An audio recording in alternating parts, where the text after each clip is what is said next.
तो नमस्कार, आदाब, सलाम, सत श्री अकाल। आप सभी को चरण वंदन, अभिनंदन। कैसे हैं आप सभी? उम्मीदें करते हैं कि आप सभी अच्छे होंगे। तो जी हाँ, ये क्वेश्चन है कि पानी से भरी बाल्टी का गहराई कम क्यों प्रतीत होता है, या आप ये समझ पा रहे होंगे कि जो बाल्टी में जो सिक्का डाला जाता है वो अपने वास्तविक स्थिति से ऊपर उठा हुआ क्यों प्रतीत होता है, इस वीडियोस के अंदर आप समझ पाएंगे। तो आइए बगैर टाइम को वेस्ट किए हम समझते हैं।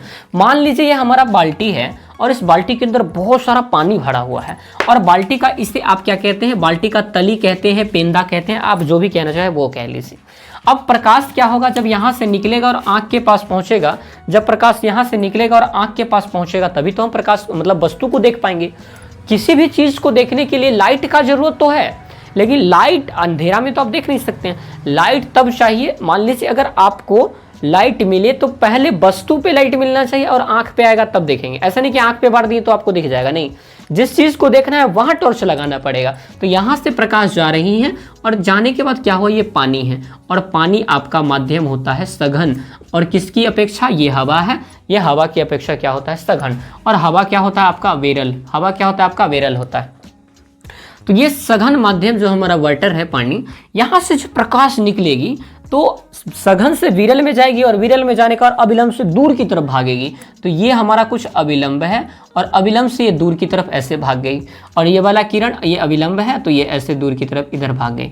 लेकिन क्या ये इमेज बना पा रही है, नहीं। तो काल्पनिक रूप में पीछे लीजिए इसको, जब हमने पीछे लिया तो यहाँ आकर के दोनों मिल गए और इमेज यहाँ बन रहा है। अब आदमी को क्या पता चलेगा, यहाँ ना होकर के यहाँ इमेज बन रही है, तो वही भी तो पता चलेगा।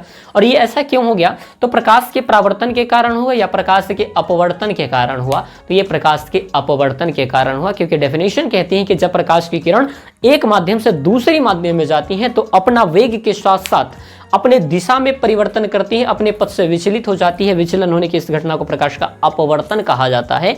तो दोस्तों इसे ही हम क्या कहते हैं, प्रकाश का अपवर्तन। सबसे पहले लिखेंगे क्या, वो समझते हैं कि पानी से भरी बाल्टी का गहराई प्रकाश के अपवर्तन के कारण अपनी वास्तविक स्थिति O, इसकी वास्तविक पोजीशन ये O है, से ऊपर की ओर I स्थिति में प्रतीत होता है। I इसका हो जाएगा काल्पनिक या मान लीजिए अवास्तविक स्थिति।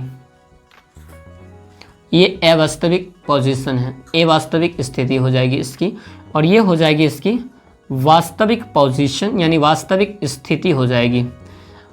तो साथियों ये आपकी वास्तविक स्थिति हो जाएगी।